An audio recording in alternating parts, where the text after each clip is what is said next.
going to be a little bit different because I'm going to try and get to 2 different locations.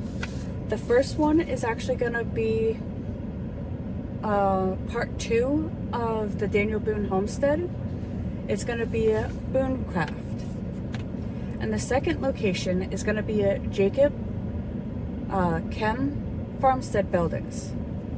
And I will go over everything that I found out from them or on them when we get there, okay? I'll see you on the way there.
behind me should look familiar if you've seen any of my videos. This is the Daniel Boone Homestead, which is actually kind of ironic because Boonecroft is actually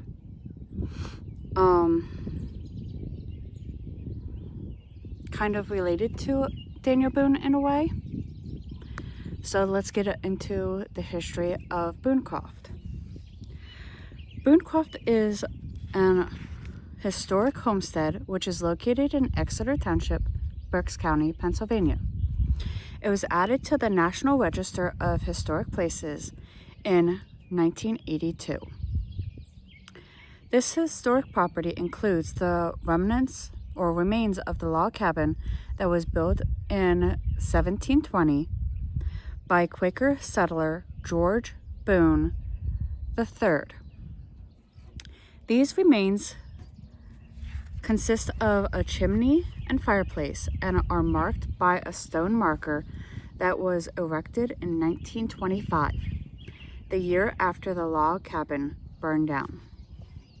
The adjacent stone firehouse or farmhouse was built in 1733, and this 2 1/2 story colonial English style structure that was built from fieldstone with sandstone crones. It has a slate covered gable roof and also has a 1-story stone addition. Also located on the property are the contributing guest house and spring house, smokehouse, and barn. The property is considered an ancestral home of the Boone family in America, which includes frontiersman Daniel Boone, grandson of Daniel Boone III, George Boone III. Daniel Boone was born at the nearby Daniel Boone Homestead, which is where we're at now. It was added to the National Register of Historic Places in 1982.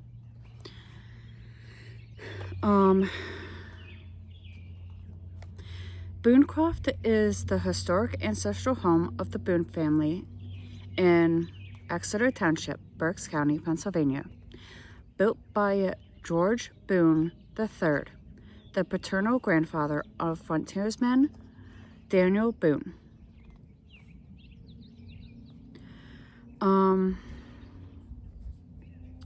Key connections: ancestral property. Boonecroft was the site of the original log cabin built by George Boone III in 1720. Daniel Boone's grandfather, shortly after the family immigrated to Pennsylvania. The 1733 stone house where George Boone III, who lived from 1666 to 1744, built a stone house on this property in 1733, which still stands. It's considered an ancestral home to the Boone family in America.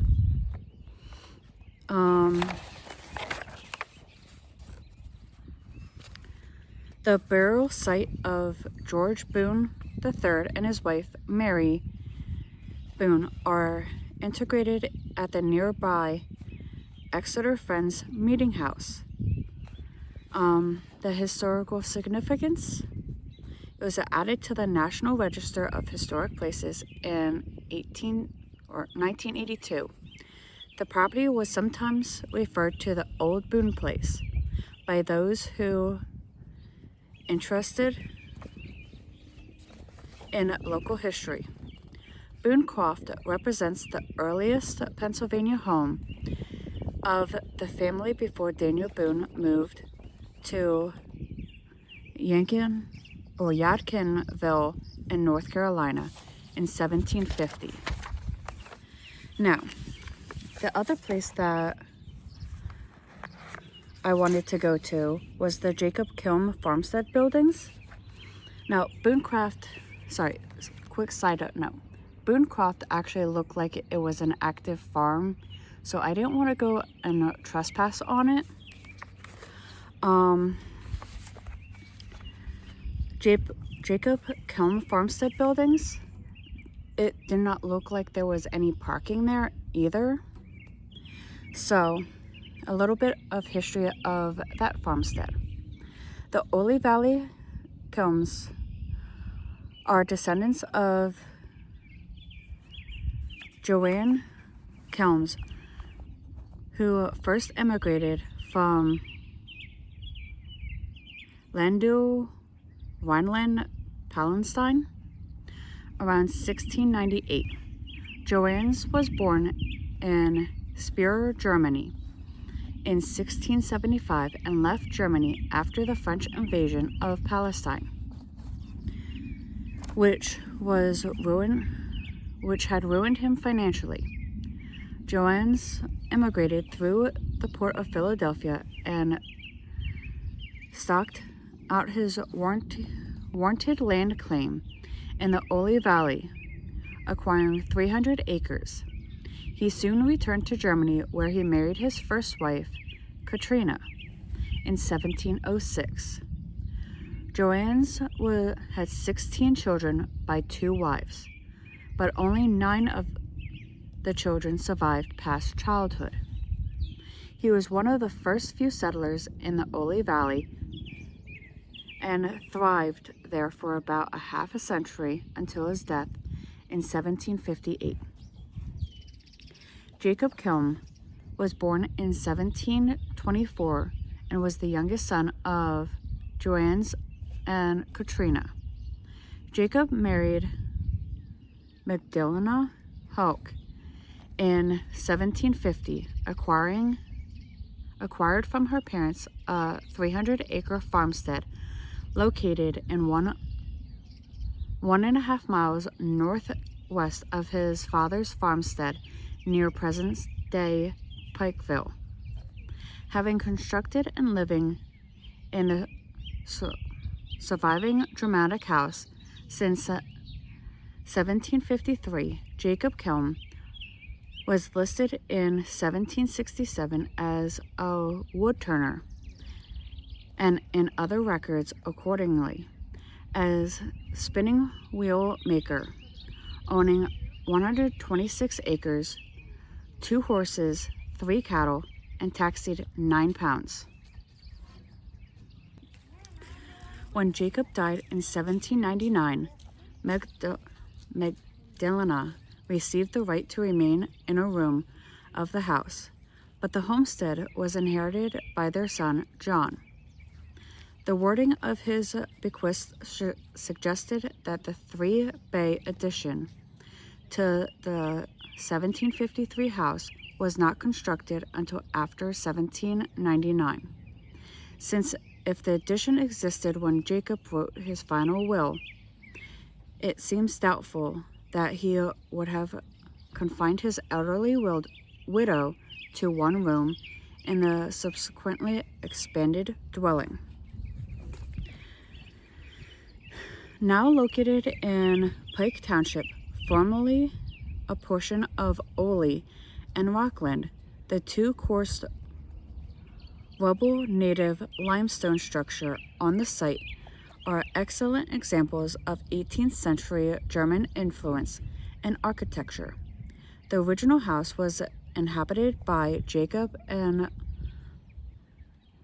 Magdalena and their descendants until 1911, the last survivor being Elizabeth, Aunt Betsy Kelm. The house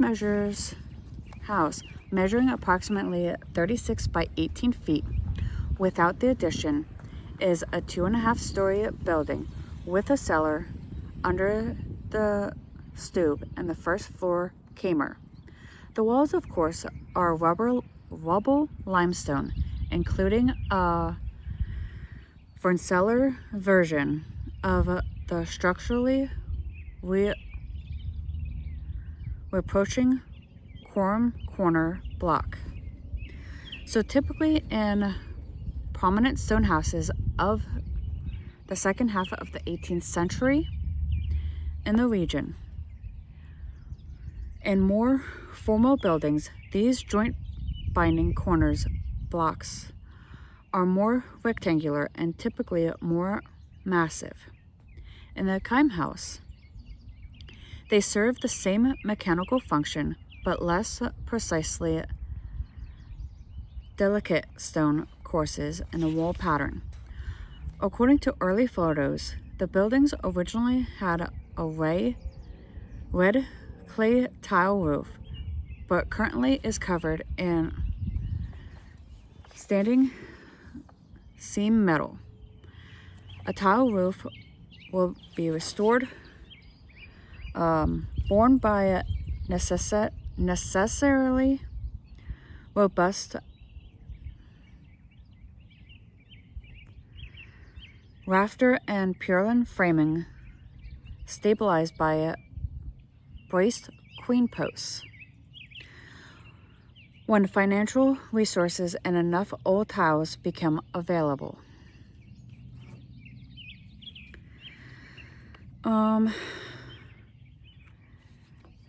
What I found goes on to mention about the direct kitchen entry in the south, elevated by lack of interior passages between rooms, divisions of floor plan into 3 iconic spaces: the kitchen, the stove room for like dining and family activity, and a chamber for sleeping, and domestic tasks and storage.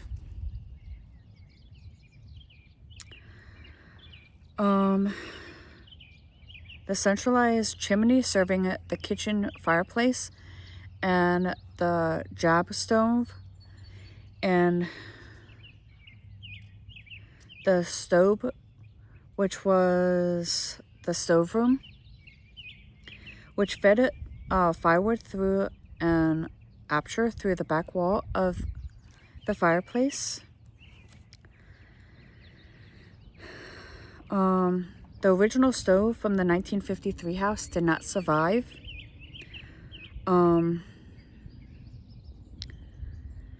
Though the massive stone corbel that supported the cellar remained in place.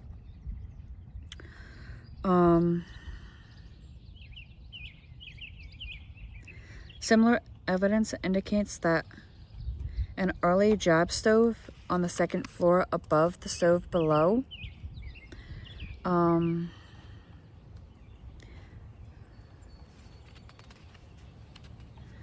Now the chimney on the lower 2 stories is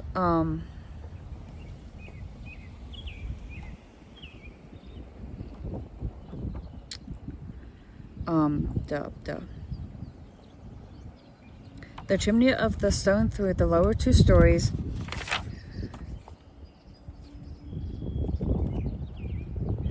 and the attic to a leveling course supported the brick projected through and above the sloped roof line.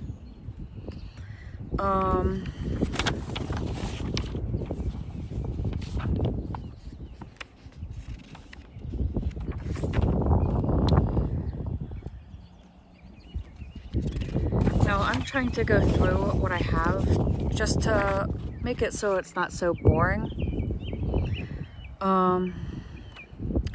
In the 1970s, a cedar press was moved to the Kelm property from the Hartman farm off of 61, now in Muhlenberg Township, Berks County.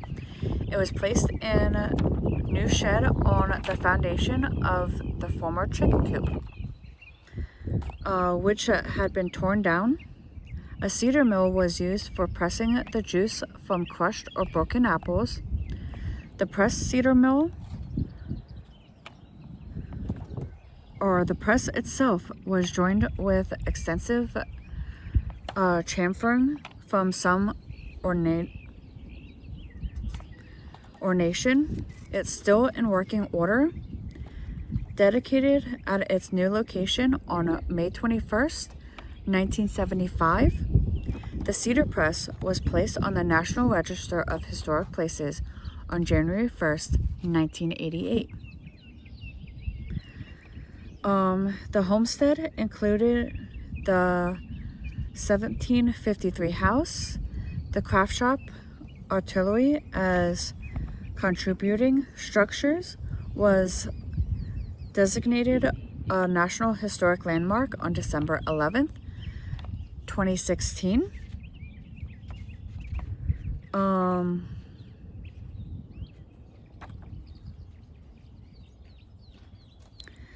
There was a 2017 Pennsylvania granted a Preservation Stewardship Award to the Trust of Restoration of the 1753 Jacob and Magdalena Kelm House. The property also contains a small stone barn built in the 19th century, which housed livestock in the cellar. The hay moved above and was used for grain storage. Also located on the property on the east of the Federal Addition is a small barrel-valved stone root, or ground cellar, now protected from weather erosion by a modern metal roof with a viewing door. Originally located under a small stone gabled structure, possibly a back house. None of the buildings on the property has any modern utilities except for project and event electric service in the addition, cellar, and the barn.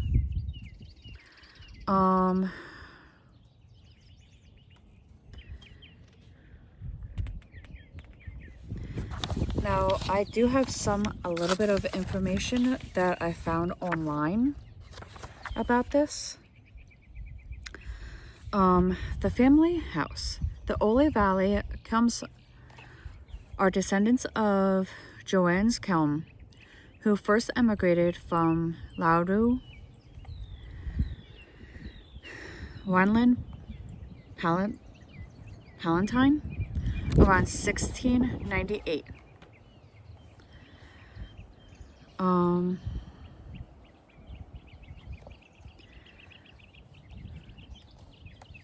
This is pretty much what I was saying. Okay, so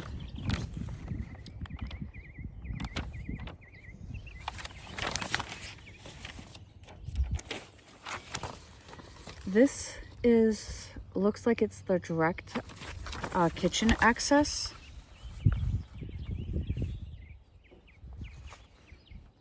To the southern elevation and lack of interior passage between rooms. Goes on to mention the division of the floor pans into 3 iconic spaces: the kitchen, the stove room, and the chamber. Centralized chimney.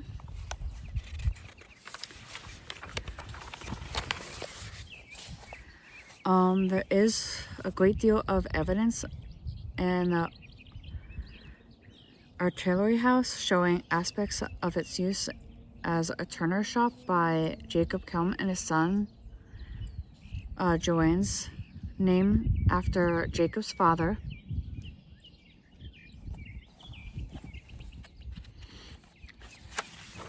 And that's really all I have on that.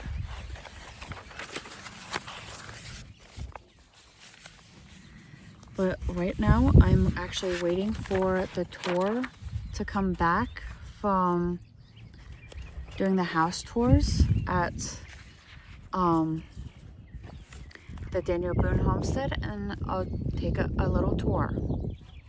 I'll see you after.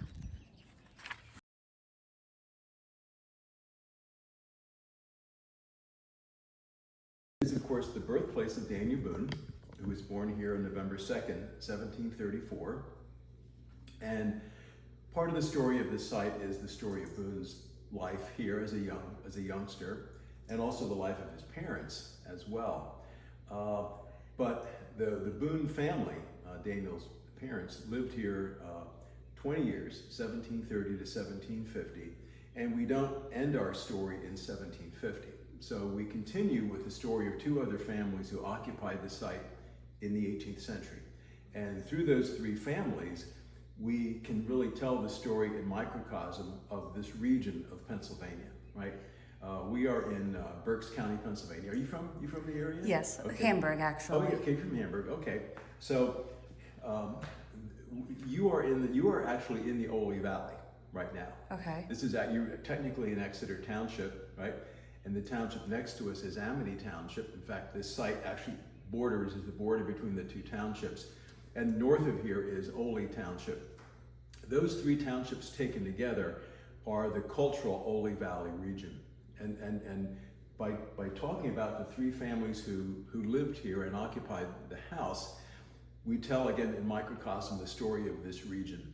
And the story of this region in the 18th century was unique in colonial America, because within a very small rural area, you had living English, Welsh, Scots, Irish. There were Germans, there were Swiss, there were French Huguenots, there were Swedes, there were Holland Dutch, there were free blacks, black slaves, and Native Americans all living within that three township area by 1750. So it was a mixture of people. There were about a dozen different religious groups practicing within this region, and there also was a diversity of economy as well. So there was agriculture, but there was also virtually every trade being practiced that you would expect to find in the 18th century within this region. There were quote-unquote stores, if you will, and there was also industry within this region. So there were water-powered mills of a number of kinds. There were grist mills, there was a flaxseed mill, there was a paper mill, there were sawmills. This area was also the cradle of Pennsylvania's iron industry, so that just east of here, near Boyertown, was a Colebrook furnace, which actually was a bloomery. It was the first smelting of iron in Pennsylvania, which is pre-1720. So this area was a very interesting area in the mid-18th century. It was Pennsylvania backcountry, but not the raw, rough frontier. But this was the area in which Daniel Boone grew up as a youth. Now, does Daniel Boone have any relation to George Boone? Which George Boone? Yes, probably so, because yes. Of Boonecraft. Yeah. So George Boone, he's known as George Boone Sr., or also George Boone III in the genealogy. So George Boone Sr. was Daniel Boone's grandfather. Okay. So the story of the Boone family here is quite complex in a way. So if we start with let's say Daniel Boone's parents. Daniel Boone's father was named Squire Boone, which in this case is a name and not a title. His mother was Sarah. Her maiden name was Morgan. And Squire was born in Devonshire, England, the southwest of England, in 1696. And he had a number of other brothers and sisters. About 1715, Squire's father, George, the fellow from Boonecroft, sent three of his children to Philadelphia to sort of scout out the area as a possible migration spot. And one was Squire, one was George Jr., and I believe his sister was also the third. But they sent back word, and by 1717, all the Boones had joined in the Philadelphia area. They first lived in the Abington area, and then they moved to an area known as Gwynedd, which is present-day Montgomery County. And the Boones were Quakers. Okay. And they attended Gwynedd Friends Meeting, which is still a major Quaker meeting in Montgomery County.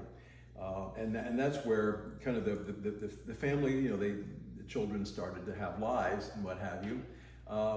Squire Boone was married there at the Gwynedd meeting in 1720, I believe. He married Sarah Morgan. And but one by one, the Boone children, and then eventually the father, George Sr., began moving up into this area, from the Gwynedd area into the Ole Valley. And they ended up with their land was almost contiguous. You almost had a couple thousand acres of land contiguous across Exeter, what is now Exeter, what is now Amity, and what is now Olwey Township, right? And it sort of centered on the Quaker meeting, which still exists today, Exeter Friends meeting, which is just east of here. But all these Boones ended up here. Squire was actually the last of the siblings of the children of George Sr. to come up here. So Squire and Sarah bought 250 acres of land here in 1730. And again, Squire's brother Benjamin owned land that touched his property, as did his brother Joseph, as did George, George Jr. So again, Squire Boone was surrounded almost by some of his siblings, and only a mile from the Exeter Friends meeting, which is just due east of here. So Squire and Sarah purchased 250 acres here and today the Commonwealth owns all of that land plus more. The homestead today is 579 acres, but it includes the entirety of that 250 acre tract. When Squire and Sarah arrived here, they had 4 children, but they expanded their family. They ended up with 11, right? Okay. So Daniel was born here. He was the child number 6. He was born November 2nd, 1734. Now, November 2nd is the date that we use to celebrate his birth today. The day that he was born, however, was called October 22nd, because in 1734, Pennsylvania and Britain were still officially using the old style calendar. And they didn't switch to the new style calendar or the Gregorian calendar until 1752. And when they converted in 1752, October 22nd kind of converts to November 2nd. So we celebrate his birthday November 2nd, though in his life, Daniel always used October 22nd as the anniversary of his birth. You step over here, do a little, before we go down to the house, sometimes these models help to illustrate how the house was built. The Boone house today is entirely stone, but it was built in stages, which was typical of English houses at that time.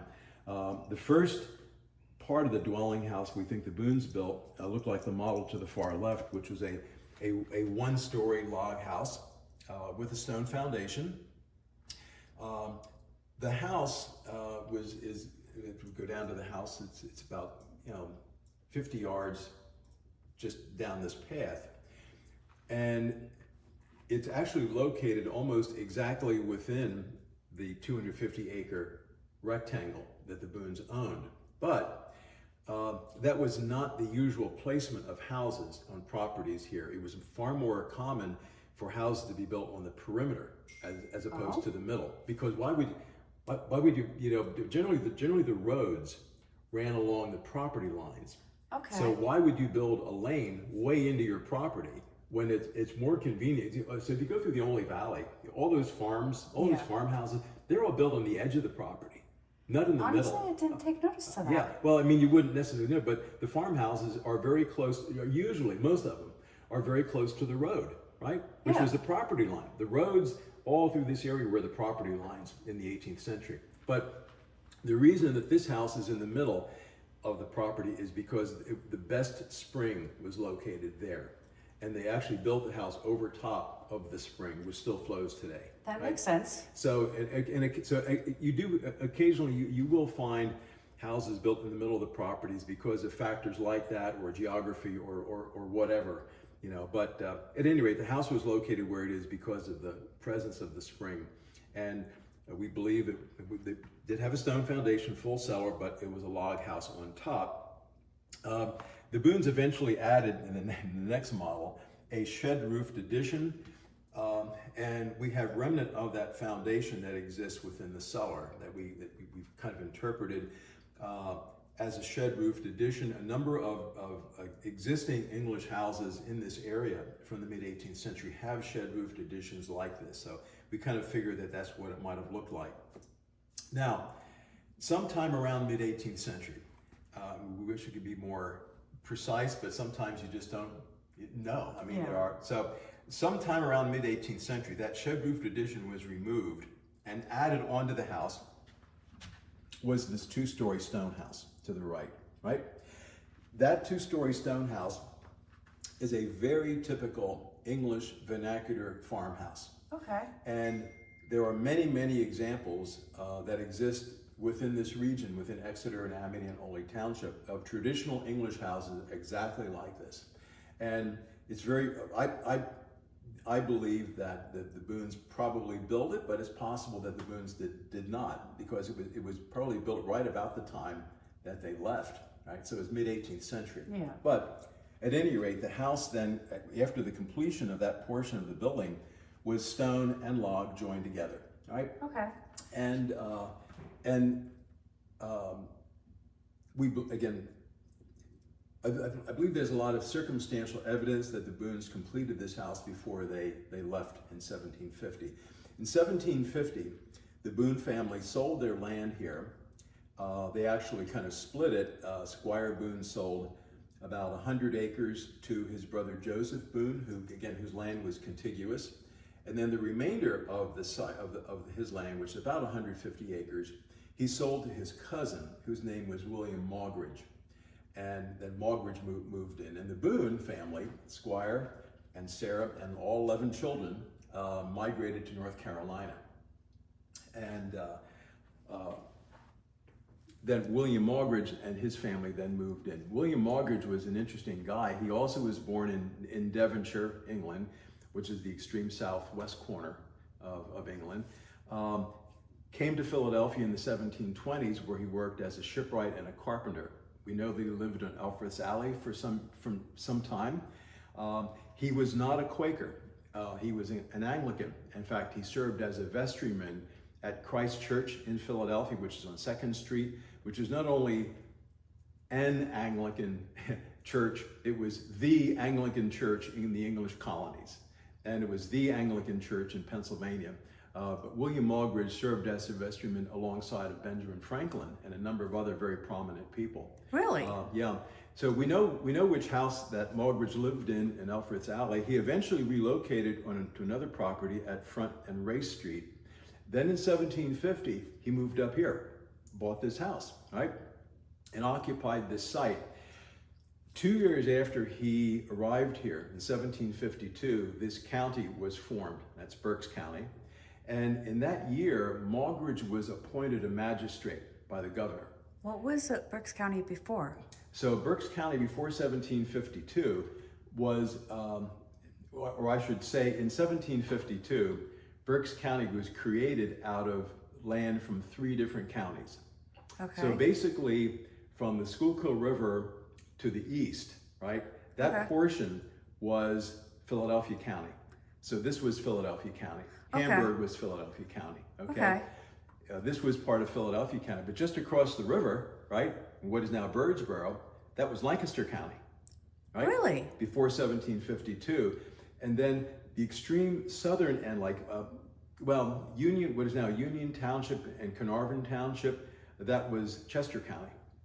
So what's interesting is that if you drive to Daniel Boone High School, over here, right? If you go to the parking lot, the big park, and go to the far end of the parking lot, right? That far end of the parking lot is Union Township, right? So you've got Union Township. The school itself would have been Lancaster County, right? And then right across the river was Philadelphia County. So when you're there at the high school, you are almost at the conversion point of 3 counties. Okay. Right? But this was Philadelphia County before, when the entire time that Daniel Boone lived here as a youth, this was Philadelphia County, right? So at any rate, William Maugridge then became a magistrate, very important position. It was kind of like a district justice today in Pennsylvania, so that he he was essentially represented the law, not only the law of the province of Pennsylvania, but also of Britain as well. You know, he could charge people with crimes and collect fees and fines. You know, and then 4 times a year, all the magistrates from the county convened in Reading for the court of the quarter sessions. That was where a lot of the routine court cases would have been held. Now, and Margaret would have taken part in that. Is the courthouse where it stands today in Reading? The courthouse at that period of time was on Penn Square. Okay, so it's not on... It was precisely in the middle of Penn Square. In fact, I think they had done this. I think if you go to Penn Square, which is Penn Street and Fifth Street, yeah, look at that square. I think that they have outlined in bricks where the courthouse stood, which was right in the middle of the courthouse. And there are historic drawings and renderings of what the courthouse looked like. But that's where the courthouse was. So Margaret was an important person, and his house, you know, rather than having a district justice office someplace, you know, his house would have been where he did the business. And a lot of different people would have been coming here for things that were official duties of him. We think he might have also done some farming. We don't know that he did any trades things. I mean, he wasn't building ships here like he did in Philadelphia. But he was an interesting person. And again, he was a cousin of the Boone family. Of course, as I mentioned, he wasn't a Quaker. So as an Anglican, he began attending St. Gabriel's Church in Douglasville, which started as a Swedish Lutheran church. But in 1758, the congregation switched to Anglican, and it became an Anglican parish. And of course, it's an Episcopal church today. But it's interesting that wherever you had Swedish Lutheran congregations, they all became Anglican congregations. Gloria Dei in Philadelphia, Old Swedish Church in Wilmington, and some others as well. So anyway, Margaret was the second owner of this property and was also an Englishman and a pretty prominent person in the area. He died in 1766, and after he died, there were 4 years. We're not exactly sure. I know that his children were trying to sell the property. We don't know who was living here, if anybody, right? Yeah. But in 1770, a man named John de Turk and his wife Elizabeth purchased the property, this 150 acres, okay? John de Turk was raised in Oley Township. His grandfather would have been the immigrant from Germany. John de Turk's father was Jacob. I'm sorry, his father was Johann de Turk. So John de Turk was raised as a we call him a Pennsylvania German, right? And by the 1770s, a number of German families from Oley Township to the north were coming down and buying up some of these English farms in Exeter and Amity Township. So you had kind of a Germanization of this area, okay? So John and Elizabeth bought this 150 acres, and they farmed here until John de Turk's death in 1808. We believe that was the de Turk family, and I don't have a plaster model to show you, but we believe it's the de Turk family who removed the walls of the log house, kept the stone foundation, and then built stone to the left, right? So what is log here in this model is now a 2-story stone section. And when we go down and stand in the front of the house, you can see the seam dividing the 2 parts, right? Okay. So what had previously been a very traditional English house then, we believe that John de Turk converted essentially into a common Pennsylvania German interior. So when we go down to the house today, part of the house to the section to the right, is furnished the way the English families, the Boones and the Mulgrews, would have furnished and used it. And the stone section to the left is furnished the way we believe the de Turk family would have furnished it. And the furniture is different in the 2 different areas because of the cultural differences. So there were some tendencies that were more Germanic and some tendencies that were more English. And we'll see that in the house when we go down. Yeah, when I was here last, yes. I did take notice that there was that obvious split in the house. Yes. When you went down to the yard and you saw it. Yeah. Yes.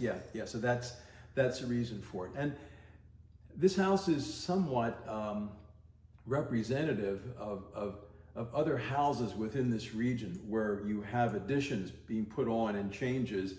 And, you know, as different families came and went, and as families added on, you had changes that happened to the houses in this area. So it's representative of that. Right?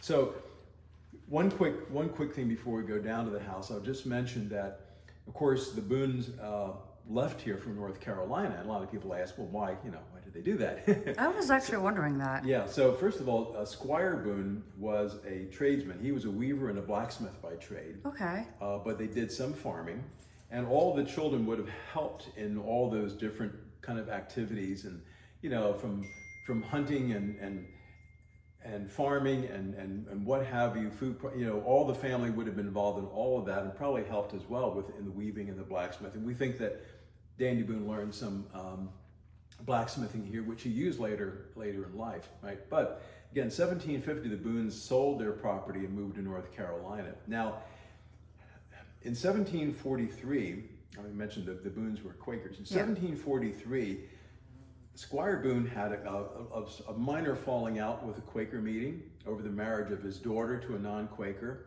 but that was kind of settled, all right? 1747, his son Israel also married a non-Quaker, and again, Squire Boone was taken to task for allowing his son to marry a non-Quaker. Squire Boone was eventually read out of meeting in 1747 for being headstrong, right? For refusing to apologize. Some people say that was why the Boone family left. I don't believe that is the case, but I wanted to mention that because some people, you will see that written. The Boone migration to North Carolina was more part of a massive migration of Pennsylvanians to the southward over land issues, right? Between 1740 and 1760, about 2,000 Pennsylvanians per year were migrating southward. And they were settling western Maryland, the Shenandoah Valley of Virginia, and going into the Carolinas as well. And they were going south because of the availability of cheap land. Land in Pennsylvania was more expensive, and there were restrictions of where you could live in Pennsylvania because of Pennsylvania's land policy. So thousands of Pennsylvanians were going down. Many other people from this area were going down.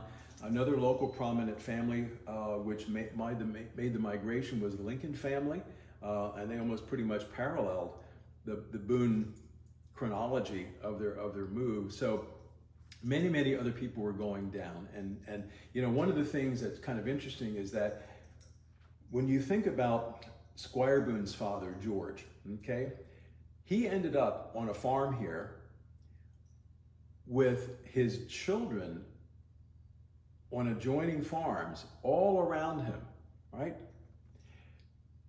Squire Boone would never have been able to duplicate that here, right? There wasn't enough land available, right? He had 11 children. Yeah. But he actually was able to do that more in North Carolina because the land was dirt cheap. And he did end up with a couple of his sons living next to him. So in a way, Squire Boone was sort of able to duplicate what his father had done here by having the children, you know, kind of live around them. So we believe land was the major impetus for their migration to North Carolina. Now, do you know if they had any like property taxes like we do today? At different times in colonial Pennsylvania, there was taxation for property. Yeah, I don't know the full history, but yes, there was taxation on property. Yes. Okay. Yep. Mm-hmm. Yep. I need to check my phone to see what all these. When you were here before, did you walk around the property and see some of the other buildings? Okay. We won't really have too much time. I'll have to start closing the buildings and that's fine. Closing the gate.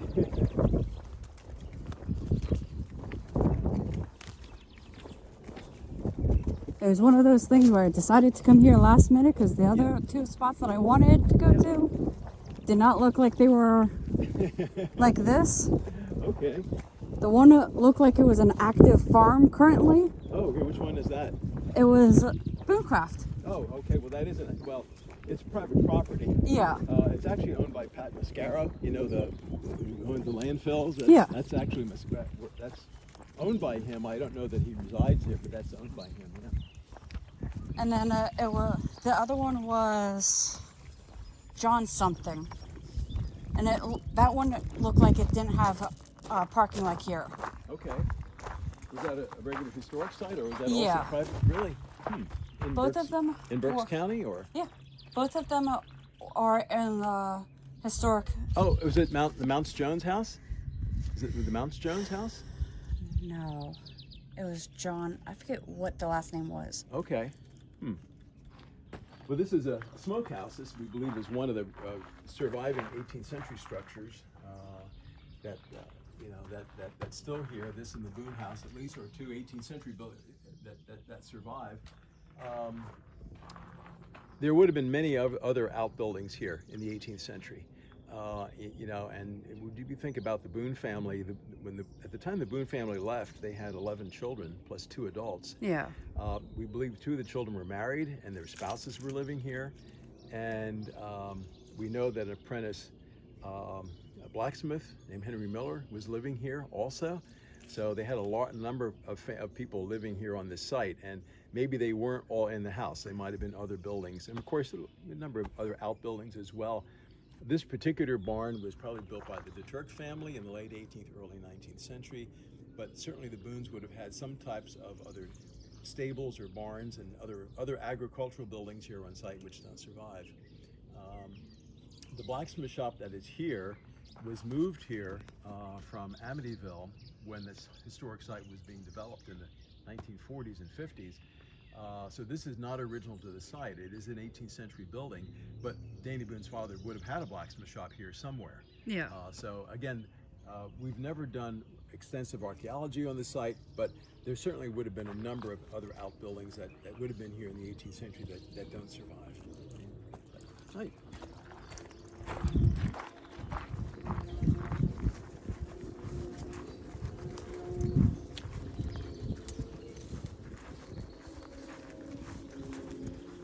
So here's the exterior, and you can get a sense of the 2 different sections, right?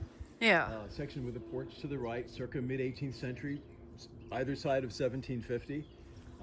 Section to the left, the stone, probably 1779 to 1780-ish, built by the DeTurk family. But the foundation to the left, the foundation of that earlier log structure. Incidentally, people ask us how we know that there was a log house there, since it doesn't exist any longer, right? Yeah. Fair question, right? Well, what's fascinating is that when the stone house was added to the log house, the stone wall had to butt up against a log building. Okay. And a log house will not necessarily have a straight plumb line because you have overlapping logs. And by carefully looking at the stone, right, from the porch down, not only on the front but also the back, you can get a sense that these stones were fitted in to join a pre-existing building that did not have a plumb, corner. Yeah. And it's very likely a log building. But what's fascinating is that from the porch up, it's more of a straight line, not only on the front but also in the back, which indicates that if it was a log house, it was only 1 story, because you would have then had the peaked roof that would have gone in. So it's looking at that kind of that negative profile, if you will, that has given us the kind of the proof that that earlier building was most likely a log structure, right? So the spring is still flowing down here in the cellar. I'll give you a quick sense of what it looks like.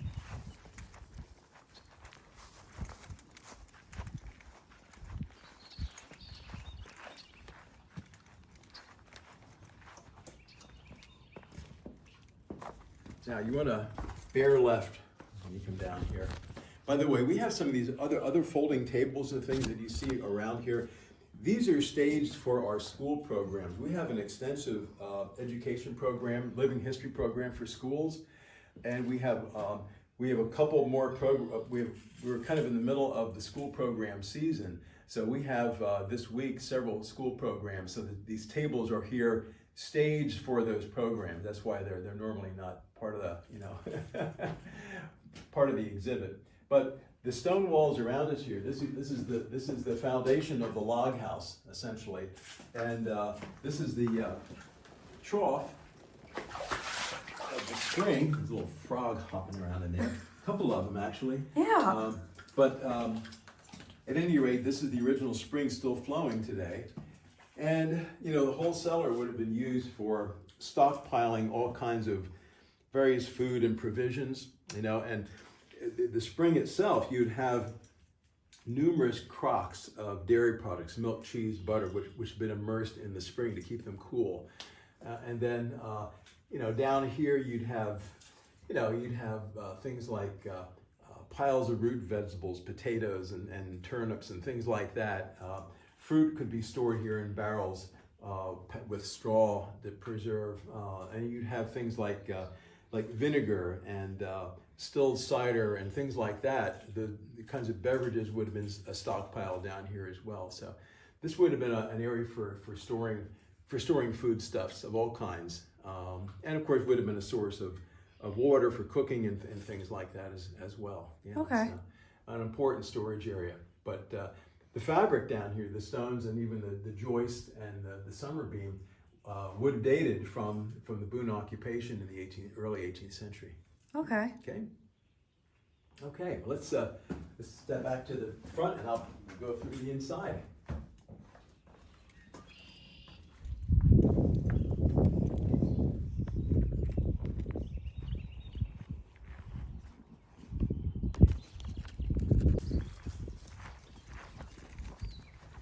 So if you can kind of recall the story of the different families.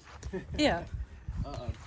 When we enter the house, we're going to be entering this stone addition, which was either built by the Boone family or the Mogridges, and it's a very traditional English house, and that's the way this area is furnished.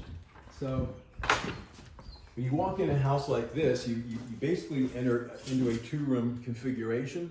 The first room you enter is the kitchen, and then there's a parlor off to the side. And this type of house is called a hall and parlor house.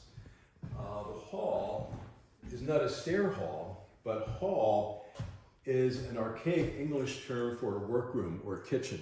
So Okay. the kitchen and then the parlor. And again, in Berks, wherever you have, you know, early English settlement, but all through, you know, Chester and what is now Montgomery County and Bucks County towards Philadelphia, you find this two-room arrangement over and over and over again, where you had English, Welsh, and even Scots-Irish settlement. So it's a very, very common English vernacular house type.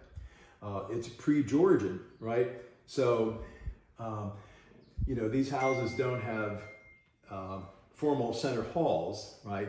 But you walk right into a kitchen, you know, and again, it's a very, very common house type. Okay. A parlor like this was used for lots of different things. An English family would use it as a sitting room, a dining room, where their best furniture would have been kept. A man like William Aldridge would have used it as an office, right? And the way that the chairs on this side of the rope are reproduction. Don't photograph these. These are simply here for the convenience of people who need to sit down. However, the furniture over here is mid-18th century and really reflects the kinds of pieces that you'd find in a house like this, if you know, either the Boone or Mogridge occupation. And what's interesting is that the furniture was by and large generally arranged along the walls, and then it was just moved to the middle when they wanted to use it for some reason. And then when they were finished using that, the furniture went back against the wall again, right? Okay. So they would move the furniture back and forth, if you will. The room was a dining room for the main meal of the day, which was the midday meal. So in a normal kind of cycle of how the family life would evolve during a day, there would be a light breakfast in the morning, usually taken to the kitchen, and then the major meal of the day would have been cooked, you know, in the morning, and the women, you know, and children would have helped, you know, with that chore, and then around the midday meal was the main meal, which they called dinner, and people would assemble. They bring the chairs around a large table or more than one table, and have that major meal here. And then when they were finished with the meal, everything went back against the wall where it belonged, and they resume life. There generally would have been an evening meal called supper, which could also have been taken in the kitchen as well. The furniture here is furniture that predates 1750, and some of it could have been produced in Berks or certainly Chester County. The furniture would have been made by professional cabinet makers, so that even though this was kind of Pennsylvania backcountry, it wasn't the raw rough frontier, but there was specialization. So the houses were built by professionals, and you went to professionals for your furniture and what have you. People would have come to Squire Boone for ironware that he was producing in his blacksmith shop. Likewise, woven goods, so that it was common for that in all the farmhouses, the women primarily to work fabric and or fiber and spin wool or flax into either yarn or linen thread, but they wouldn't do their own weaving. So that they would take the thread to a local professional weaver to have the thread woven into fabric. And weaving in the 18th century was a man's occupation, so that people would have been bringing the thread here for Squire Boone to weave into textiles. But again, the spinning of the thread was something that was done, that was a home craft. Everybody was pretty much responsible for their own. Honestly, I'm surprised about the weaving being a man's occupation back then. Yeah, no, the textile industry was it required an apprenticeship and what have you, so it was a highly skilled trade, and yeah. Okay. You learn something new every day. Yeah. So, one of the things I'll point out is that there were no carpets in the house. You'd be bare floors, no curtains at the windows. The window treatment is pretty much as you see. There is a lot of original fabric in the house. All the beams and joists above us are original. A lot of the chair rail. The window frames are largely original, and the window sills, those mullions, are not.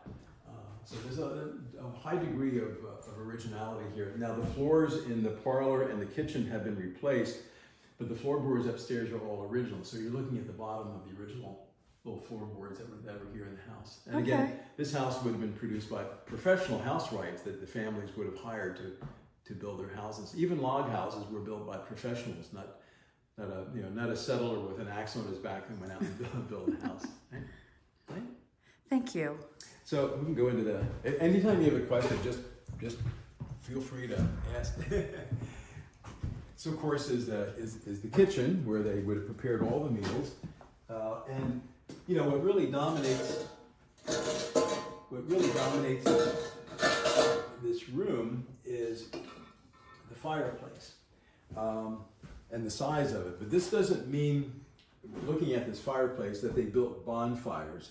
They kept their fires very small, but with the fireplace's size, you could build more than one fire across the back of the hearth. And then also rake embers away from the fire so you could have beds of hot embers on the hearth for cooking as well. And what that relates to is what they were cooking, right? So they weren't just cooking like a one-pot meal or a stew. Their main meals of the day would have had 4 or 5 different dishes, just like we might. And so if you're going to cook 4 different things, you need 4 different sources of heat, so things can cook simultaneously. That was the purpose of the large fireplace, with then multiple sources of heat and beds of hot embers, and you have kettles and griddles and it was meat spit for cooking meat. Yeah. It was their version of the modern day 4-burner stove. Like have a 4-burner stove and an oven. Yeah, exactly. That's exactly what it was. Yeah. So the very, very different kinds of iron implements would have been used for cooking and processing food. And, most families in this rural area were raising some livestock for meat, hogs, sheep, what have you, that had multiple sources, even some steer. Hunting was pretty much simply an added feature. It was not a necessity. Yeah, you hear a lot of people say you have to go out and you have to. If you don't hunt a squirrel or a deer that day, your family was going to starve. That wasn't the case here in Pennsylvania. People were raising domestic animals for their meat, just as they do in farms today. But hunting was a supplement, and they also fished the Schuylkill River, which is only a mile away as well, and the creeks and streams around here. I think I crossed that one of major. Oh no, it was Lake Onalani that I went by. Mm-hmm. Yeah, that's the Maiden Creek dammed up. Yeah. Yeah. Yep. Mm-hmm. Yeah, that's cool. What am I gonna say? There was a point that I was gonna make. I know I was just gonna kind of relate the iron to Squire Boone. That many of the implements here would have been produced by a blacksmith. Now the kettles were cast at furnaces, right? But the other items like the spits and the toaster and things like that, they would have been fashioned by a blacksmith. So, blacksmiths in the 18th century, like Squire Boone, would have been producing all kinds of implements of all kinds, as well as hardware for the homes, door latches, hinges, nails, so all those kinds of things would have been produced by the blacksmith at that time. That latch there could have been from Squire? Well, that's an 18th century latch. So this is not an original door. This door was refashioned when the house was restored, but that might be an 18th century latch. I'm not really sure.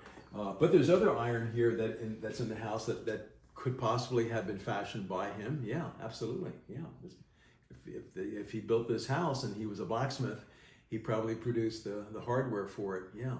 Okay. Mm-hmm. Yeah. So far, if you get a sense of the parlor and the kitchen as being within this English hall and parlor section, okay, and then at one point, of course, there also was the log house still stood on the other side here as well, and perhaps if the Boones built this house, perhaps the log house became a place where Squire Boone had his looms and worked there. That's possible.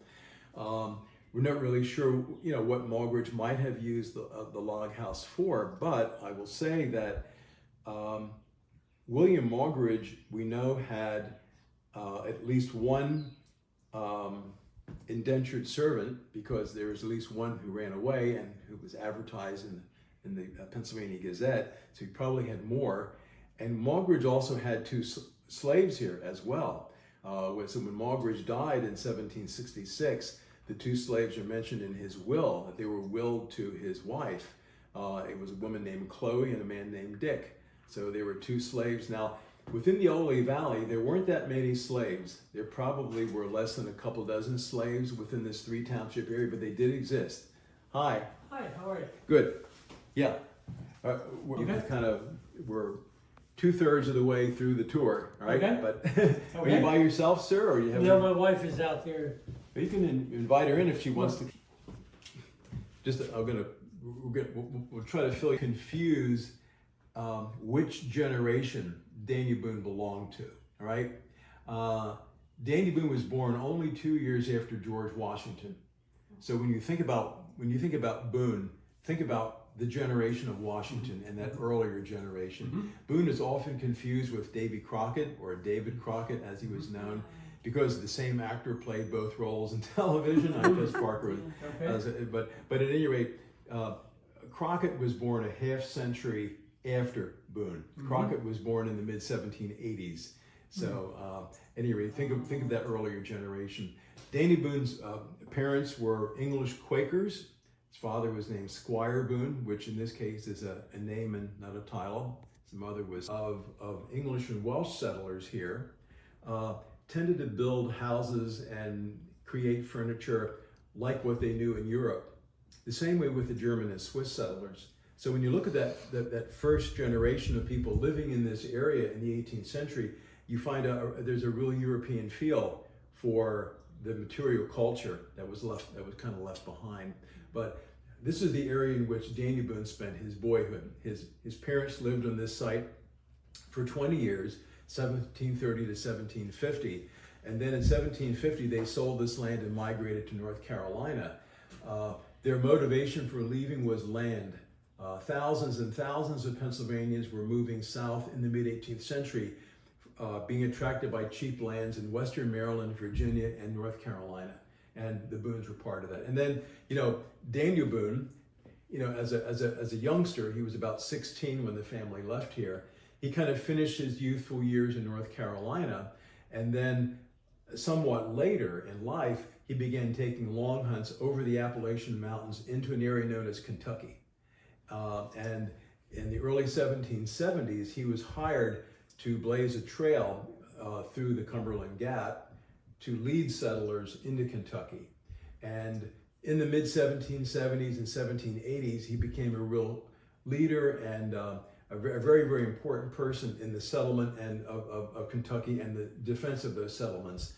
That a lot of the fighting that happened there were paralleled the Revolutionary War, actually.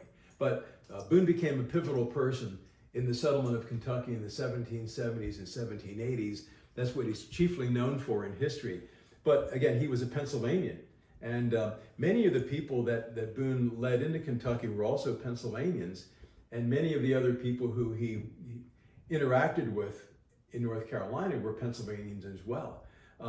Daniel's wife, Rebecca, her maiden name was Bryan. Her family was from Goshen Township in Chester County, basically Westchester. And another prominent family from this area, in fact, this family attended the same Quaker meeting as the Boones, was the Lincoln family.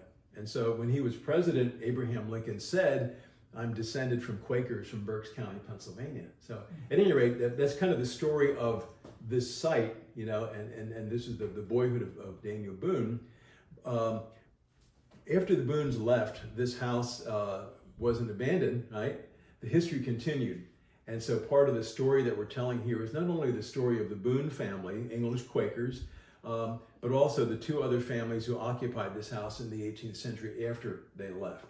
So when the Boones left, a family named Maugridge moved in here next. William Maugridge was actually a cousin of Daniel's father, right? And he lived here into the 1760s.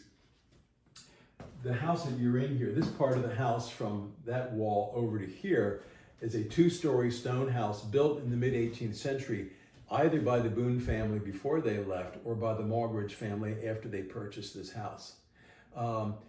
Previous to this stone house being built, we know that the Boone family had a one-story log house at that end of the house, right? And for a while, this house was stone and log joined together, right? Boones were here, and William Maugridge, and the Maugridge family was here. In 1770, a family named de Turck bought this property. The de Turcks were Germans and had originally settled the township north of here, Oley Township. So John de Turck and his wife Elizabeth moved in 1770, and they lived here till John de Turck's death in 1808. When they moved here, the house was stone here and log over yonder, right? By 1779, however, the de Turck family removed the log walls, kept the stone foundation, and then built that stone section of the house today. So after the tour, if you walk to the front yard, you'll see that the house is all stone, but there's a seam running up the face of the house, right? Mm-hmm. So previous to the de Turck family, if you look at this stone house right here, this stone house was a very, very common English house. It was called a hall and parlor house. The hall was the kitchen, and that was the parlor. You have a two-room, and of course you prepared and cooked your food in here. The parlor was a sitting room, it was a dining room, it was the best room of the house, used for lots of different functions of a kind of a social order. So 1770, this German family buys the house. They didn't come directly from Germany. John de Turck's grandfather migrated here from Germany, but they're considered Pennsylvania German, and they were upholding the traditions of the Rhine Valley. So if you do me a favor, sir, and close that door, right? Right? Now I want you to pretend that room doesn't exist. Pretend that this is the end wall right here, right? In 1779, the de Turck family replaced the logs with stone over there, okay? Now, I want you to think of the house now as existing from this wall all the way through, right? Because now what you have is that classic Pennsylvania German farmhouse. The great majority of settlers from the Rhine Valley built houses like this. So in a house like this, when you walk in the front door, you walk into the kitchen, which is called the Küche in German, and the fireplace is in the middle of the house and faces into the kitchen, right? And then behind the fireplace, there are two rooms. One is a German parlor, which is called a Stube, and then a downstairs bedroom called the Kammer. And we believe that the de Turk family turned this English house into a German house, right, when they added that section on. We're not sure what they used this room for, right? But we're pretty sure that, you know, this room became essentially their parlor, right? Now, as the furniture over here, particularly in the parlor, relates more to English furniture styles and traditions, the furniture over here relates more to German furniture styles and traditions, right? So, come on over.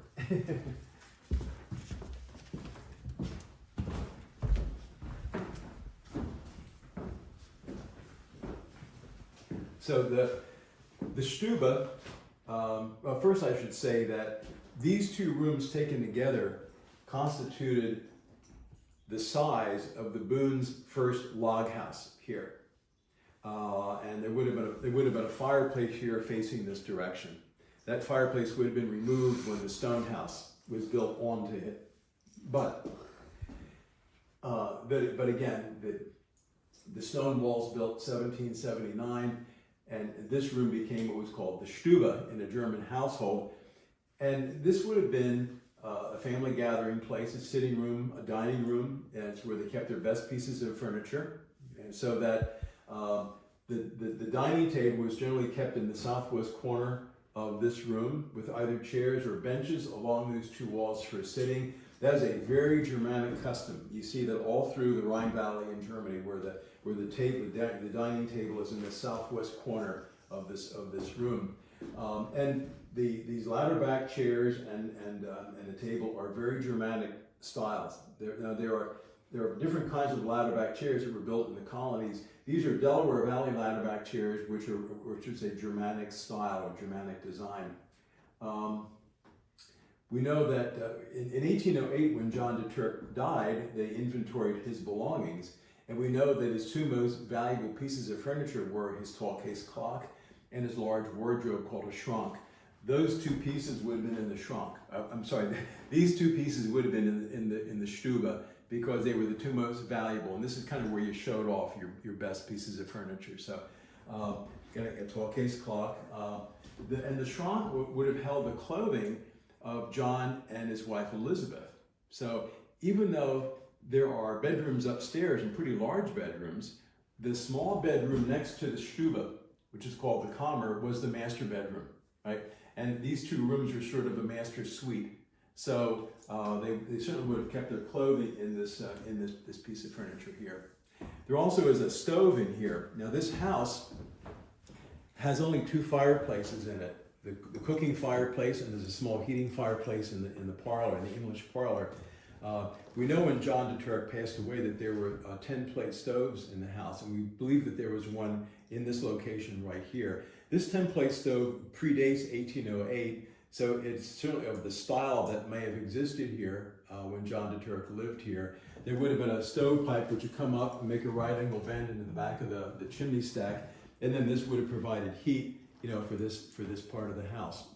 In Germany, when you had these center chimney houses, they also had stoves for heating this part of the house, but they weren't freestanding stoves like this. They were jam stoves that were butted up against the back of the chimney stack. They were either iron or ceramic, right? They were like an iron box or a ceramic box, and then there would be openings through the back of the chimney stack where they would pass hot coals into that, and then that would radiate heat into this area. So anyway, this we believe is pretty much what this house would have looked like when the de Turk family was here in the 1770s and 80s and 90s. Yeah. And then you can step in here, the master bedroom for the de Turk family, and this is a high post bed. The textiles on the bed are reproductions, but the curtains are based on a style that was common in German households at that period of time. Another important piece of furniture in here is the decorated blanket chest. In Pennsylvania German farmhouses, blanket chests were the usual form of storage. The blanket chest and the schrank or the large wardrobe were the two chief pieces of case furniture. The English preferred chest of drawers, but Germans preferred a blanket chest, and this is a decorated chest.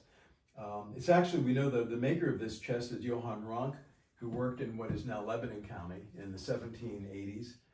He was a pretty prominent blanket chest maker. This is a very sun-beaten reproduction of a baptismal certificate. Baptismal certificates were also called Taufscheins, and the reason why we have it here is that certificates like this were not displayed on the wall, but rather they were glued inside the lid of the blanket chest. So if you opened up the blanket chest, they would be glued against the inside of that lid. So I had a 42-year career in museums. I actually was the administrator here for 25 years. But my last museum I was the director of Landis Valley Museum in Lancaster County. And while I was at when I was at Landis Valley, we were able to purchase another Johann Rank original blanket chest from a sale. And inside the lid was an original Fraktur, an original baptismal certificate, which had never been removed. So Wow. It was quite a conservation dilemma, because the best way to preserve the paper baptismal certificate would be to have removed it, from the lid, and yet to remove it from the lid would denigrate both. Mm-hmm. What was so unusual is that we had an original document on an original blanket chest from an original date, and the baptismal certificate was dated, so we knew the precise year. Virtually, so when I retired, we decided to keep them together, and I assume that that's still the case. But if you ever get to Landis Valley, I believe it's still on exhibit in it's called the Landis Collections Gallery. But it's really quite unusual for us to find a blanket chest with an original Taufschein in place. It was incredible, and it was even more incredible that we were able to actually afford it at the sale. Do you recall what it went for? Well, I believe it was only over 5 figures. I mean, it was only like I think it was between $10,000 and $12,000. And we had a ceiling. We're Sure. a state historic site, Sure. and we had some funds that we could tap into, but we had well, this is okay for you to be on. I guess it doesn't matter. We had a ceiling, and it might have gone up. We might have had 15 to deal with. Mm-hmm. And I really wanted the piece, but we couldn't get any more than 15 together for it. Mm-hmm. And I really thought, I'm not going to get this. Mm-hmm. And we got it for like 10 or 11, and I thought, oh my God, I cannot believe it. Let's get it out of this auction hall before they realize they made a mistake. Yeah. Hope there's no reserve on this thing, because we were very, very happy to get it at that price. I mean, so often with auctions like that, it's just a matter of who shows up. Correct. And if the right person had been there, we wouldn't have touched it. Yeah, you're absolutely right. But anyway, you never know. But anyway, it's a cool piece. So we can take a quick walk upstairs. Landis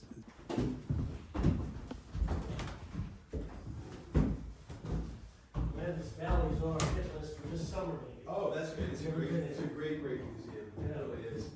Make sure you block off at least half a day. Okay. This is a lot to see. Uh-huh. And I don't know exactly how they're handling their interpretation this particular summer. Generally speaking, when you get into the warm weather, each day anywhere from 8 to 10 buildings will be open and staffed. Mm-hmm. So you go in the visitor center, there's an orientation film, and there's an exhibit, and then you pretty much go off on your own. Mm-hmm. And there's a combination of interpreters and craftsmen in buildings. Mm-hmm. But then there are other buildings that are not manned but available to see, Mhm. right? And then there are several exhibit galleries to see as well. So that there's a building on site which is our farm equipment building. Mhm. And basically this is its own, it could be its own agricultural museum. It's that extensive. Okay. So it is self-guided, air conditioned, beautiful, and Okay. and that's where we have our agricultural equipment and tools Mhm. on exhibit. Then there's and it's a combination of exhibition hall, but it's also a storage area. Mhm. So there's a glass floor to ceiling wall, and behind that you will see some other open storage objects. But the main hall of that is quite extensive, with equipment. And then there's another building called the Landis Collections Gallery, which is also a storage facility. And there's a long public gallery, floor to ceiling, and you basically look through the glass and there's thousands of objects. Okay. Mhm. So anyway, make sure you just leave enough time to see all that We'll stuff. have to do that. And it's really, and the other thing about Landis Valley, I will say, and visitors don't always get, and that is the fact that, okay, this site is 18th century. Right? So all of our buildings relate to a period of time, within a few decades, right? At Landis Valley, you're a time traveler. So you can walk in one building and it's interpreted to 1780. The building next door might be interpreted to 1870. Okay. Right? So don't look at it as if it's a Sturbridge Village or Williamsburg where it's all 1 year, right? And just the way the site is made up, it isn't like all the 18th century buildings are clustered in one area and all the 1860 buildings are clustered at another. So you have to keep an eye on where you are. Is that made apparent somehow? Well, we try to. Now there's a map brochure, and as you follow the map, I mean the each building description does say what you're looking at. In front of each building is also an interpretive label, at least with a period of time. Okay. And then some of the buildings when you go into, there are also exhibition or small interpretive panels that describe the building. But just keep in mind that as you go through the site, it's not just 1 year, but it's a layer. The other interesting really thing, and this has nothing to do about the Danny Boone Homestead, but Landis Valley was the last 7 years of my career, and it's an incredible site. It's a great place. But the thing about Landis Valley is that the museum is overlaid on an actual 19th century crossroads. So Landis Valley is not just the name of the museum, it's the name of an actual place on the map. And if you opened up an 1870 atlas for Lancaster County, you will find Landis Valley labeled as a crossroads. And when you walk through, when you park in the big parking lot, go to the visitor center, and then from the visitor center, you will walk up to this site on a gravel road. Well, that gravel road was the original main road from Reading to Lancaster, right? And when you at the end of the road, there's a crossroads and a hotel, and that crossroads is a real crossroads. So that it was a real crossroads village. And the hotel was really built in 1855 to serve the transportation crossroads. So there are many different layers of the history there. But that's one of the cool things. At one point, traffic used to go through the site until about late 1960s when they built a bypass around the museum. But when I was there as a museum, as the administrator, 2 or 3 times you'd find these like Uber drivers trying to drive through the site, right? Because they were following, whatever GPS, whatever map your program. Their program was showing that the road still ran through this site. Wow. That's cool. Really That's cool. Anyway, it's a great place. You'll Let's really do Daniel enjoy it. Boone. So, Just give me an idea of my next adventure. you definitely want to go to Landis Valley. So these 2 rooms still relate to the DeTurk family. This is part of the second floor of what they built in the 1770s, late 1770s. sleeping chamber. This room, we just simply have some spinning wheels and textile equipment. We interpret textiles because Dame Boone's father was a weaver by trade. Essentially, and you can take a step in if you like to. Essentially, on every farm in this area, a family would have sheep, and they would process wool into yarn, and they would also grow flax, which is a crop, and process the flax fiber into linen thread, and spin, both on these spinning wheels. But they wouldn't do their own weaving. They would take that thread to a local professional weaver like Squire Boone, who would weave the fabric, weave the thread into fabric. Weaving was, by and large, a man's occupation in the 18th century. Okay. So again, this also would have been a sleeping chamber, however, in here. So we step over the other section. Do be cautious. Kind of a narrow spot there. And so you've re-entered the English section of the house over here. This part of the house was perhaps built by the Boones prior to 1750, or the Mulgridges right after 1750. And the furniture over here relates to, English occupation, mid-18th century. The chest of drawers, which is much more common in an English household, and our chest of drawers are all pre-1750. For the most part. So you can take a look at the various sleeping chambers up here. Again, there are no fireplaces here, so this is a very, very cold part of the house. Go ahead. There's also an attic or a garret upstairs as well for kind of general storage. We know that economically the Boone family, Squire Boone was a weaver and a blacksmith. They did some farming, they raised some cattle. The de Turck family did some grain farming here. On German farms in the area, the attic or the garret was often used for storing grain. And because for farmsteads in which grain was and really before 1800, grain was the economy on these farms, right? Dairying became only common after the 1820s and 1830s. So during the colonial period, farmers were growing different grains. Usually rye was what was used at home, for flour, but the wheat flour is that was their cash crop, and that was wagoned to Philadelphia. And then the grain merchants in Philadelphia would transship that overseas, right? In 1750, out of the port of Philadelphia was shipped an estimated 50,000 tons of Pennsylvania wheat flour. And much of it went to the Caribbean. Some of it went back to Europe. We believe that Pennsylvania wheat flour basically fed the slaves in the Caribbean. Wow. Because they weren't growing wheat in Jamaica, right? They were growing sugarcane. But there was this relationship and trade between Philadelphia and the Caribbean islands, and you have to think about that the farmers here in the Ole Valley were part of an international economy. The price of wheat flour on the docks in Philadelphia was often being determined by how well harvests were going in Europe. Okay. And what's fascinating is that in this area, you can look at different building episodes of farms, and there was a huge increase in the size of farmhouses in the Ole Valley, 1800 to 1815, right?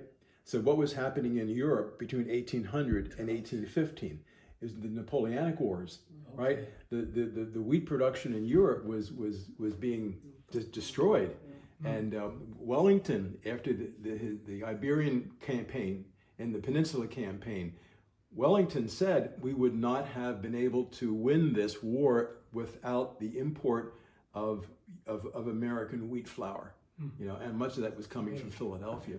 So anyway, it was the farmers from this area who were getting wealthy because of that trade.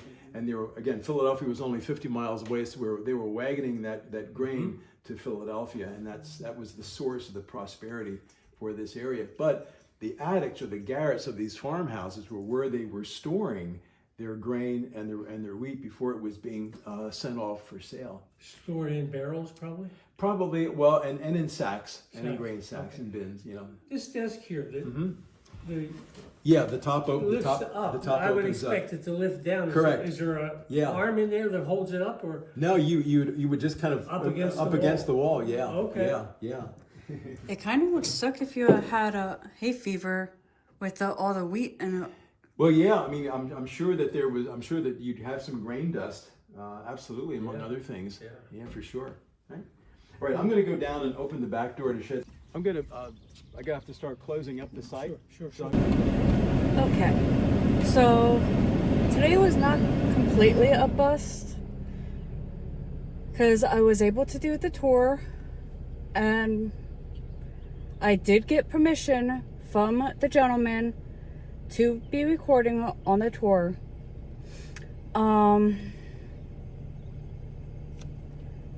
So that was Daniel Boone Homestead with more information, and I will see you guys on the way home.